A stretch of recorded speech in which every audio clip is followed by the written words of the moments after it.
Hi, friends. My name is Bill Evertsberg, and I'm one of the ministers at Kenilworth Union Church. Doogie, come here, buddy. Sit. High five. High five. All right. And this is Doogie, my assistant minister, and I wanted to introduce you to my brand new grandpuppy. Yes, Doogie became Uncle Doogie last week. This is Sergeant Pepper, and as you can see, he's a bloodhound, and he belongs to my daughter Taylor and her husband Christian, and they live in Wilmette.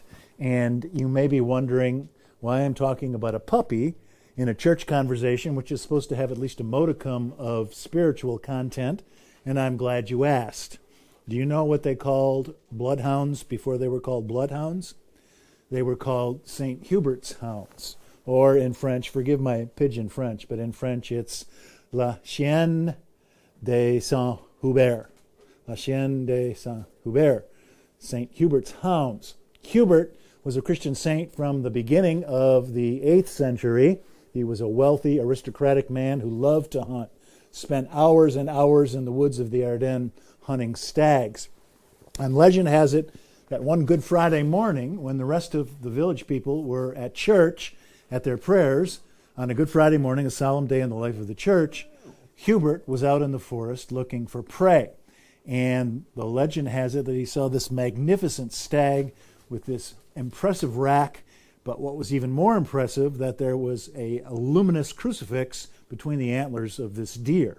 And even more extraordinary, Hubert heard a voice, and the voice said to Hubert, "Hubert, you better drop your obsession with hunting, or you're going to go to hell in a handbasket. You need to get back to church." That's not a direct translation, but you get the point, and it will do. So Hubert heeded the stag's warning, dropped his fixation with hunting, sold everything he had and gave the money to the poor, and then gave his life over to the church, finally became Bishop of Liège in what's now Belgium, and eventually was beatified as Saint Hubert, or Saint Hubert.